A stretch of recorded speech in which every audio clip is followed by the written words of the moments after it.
So when it comes to housing affordability, there is no doubt that this is a real challenge, not just here in our state, but around the country. And I'm open to all ideas in relation to how we can drive home ownership.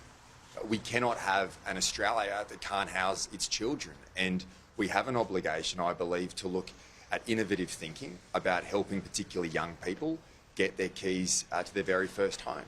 Now, reform is hard. And here in our state, we've been looking at a fair bit of work in relation to stamp duties. But what we need to have is a constructive discussion. We should be open to all new ideas to help drive it. In our upcoming budget, there'll be here in our state, next month, there'll be a real focus on housing affordability. So then do you agree it's a forced supply scheme, as PM's language? I think there will always be different views in relation to housing affordability. I think it's important that we're open-minded. From my perspective, that's certainly the approach that we'll take in our state. The number one thing when it comes to housing affordability that states can do is drive supply and open up opportunities for greater construction and build the infrastructure to support. I was out with Minister Roberts recently in southwest Sydney, where we're looking at new developments, but importantly building the infrastructure. Now, politicians don't like sometimes investing in those smaller infrastructure projects like water and sewerage because there's no real ribbons to open on those.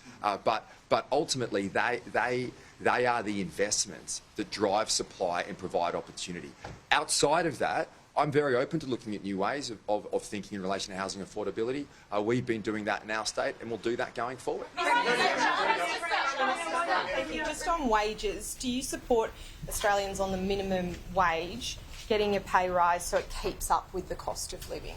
I support the process we've always had for the setting of the minimum wage in this country, and that be independently assessed in a proper process based on all the best facts and information about the economy. That's why that process is in place.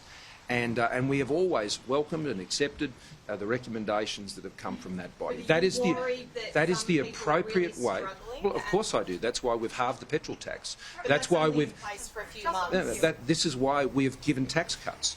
This is why those tax cuts today mean that an Australian earning $90,000 today, if they are on Labor's tax rates that we inherited, they would be paying $50 a week more in tax every single week. Now, that goes on. And in the next term, the tax plan that we've legislated ensures that those earning between $45,000 and $200,000 will pay no more than 30 cents marginal rate of tax. I mean, that is transformational. That is real tax reform that ensures that Australians keep more of what they earn. That's how we can address. See, there are only two ways. Well, it is for them to consider those issues and make that decision. In the same way, it's for the Reserve Bank to independently make their decision on what's happening with cash rates. They are the important institutional settings of how our economy is managed. Now, I've been around these issues for a long time. Treasurer for 3 years and coming up to almost 4 years as Prime Minister. I've been around the economic settings for a very long time, and I know how they work. And that's why you don't carelessly going around start potting and poking and pretending that you have some magic wand that can raise wages and things like this with Mr Albanese who's been going on about. I mean, this guy just doesn't understand the economy, and he just doesn't understand how budgets work because he's never done one.